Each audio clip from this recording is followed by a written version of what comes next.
समय कभी एक जैसा नहीं रहता।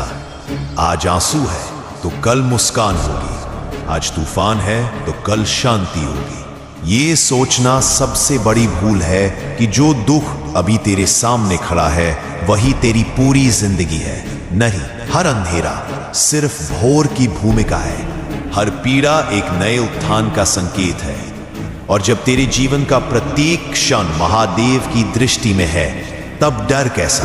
सुन, तेरे कर्म ही तेरे द्वार खोलते हैं। तेरा आज का हर कदम तेरी कल की राह तय करता है।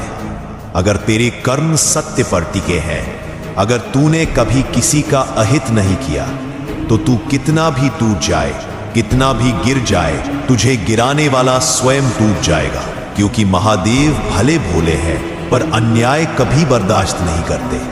वो अपने भक्त की परीक्षा अवश्य लेते हैं, दर्द देंगे, ठोकर देंगे, पर साथ ही तेरे भीतर ऐसी शक्ति भी जगा देंगे कि फिर तुझे कोई रोक नहीं पाएगा। और याद रख, तूफान चाहे कितना भी बड़ा क्यों ना हो, जो भक्त शिव के सत्य और भक्ति पर खड़ा हो, उसे गिराना किसी के बस की बात नहीं। इसलिए मत डर, मत हार, मत रुक। तेरे लिए सोचने वाला तू नहीं है, तेरे लिए सोचने वाला है देवों के देव महाकाल। तू बस अपने कर्म को पवित्र रख, अपना हृदय निर्मल रख। बाकी तेरे दुख का हिसाब, तेरे आंसुओं का उत्तर स्वयं महादेव देंगे। और जब वो देंगे तो पूरी सृष्टि देखेगी कि जो उनके साथ है उसे कोई हरा नहीं सकता। तू सोचता है महादेव तुझे कष्ट क्यों देते हैं? क्यों तेरी हर राह कांटों से भरी है? क्यों हर दुआ अधूरी रह जाती है? नादान, ये दंड नहीं, ये दीक्षा है।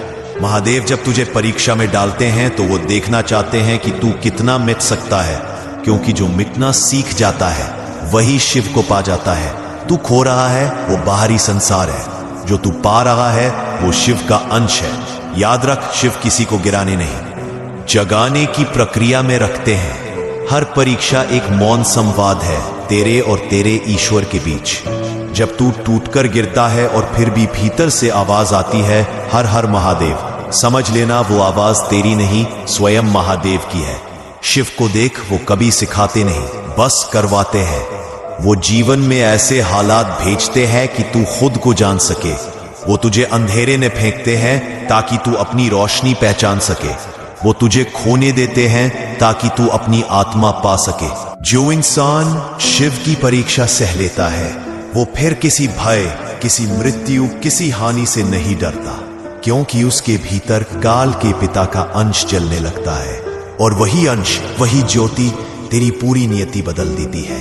इसलिए जब जीवन तुझसे कहे अब नहीं हो पाएगा, तो तू मुस्कुरा कर कह देना, अब तो शिव मेरे भीतर जाग चुके हैं। हर पीड़ा, हर निराशा, हर तिरस्कार, सब तेरी परीक्षा के प्रश्न थे और तू उनका उत्तर बन चुका है। तू अब वही नहीं जो पहले था। अब तेरे भीतर शिव का अंश बोलता है। अब तेरे कर्मों में तप की गंध है। अब तेरे मौन में शक्ति है। जो महादेव की परीक्षा में खरा उतर गया, वो फिर किसी ताज का भूखा नहीं रहता, क्योंकि उसे अपने भीतर महाकाल का सिंहासन मिल चुका होता है।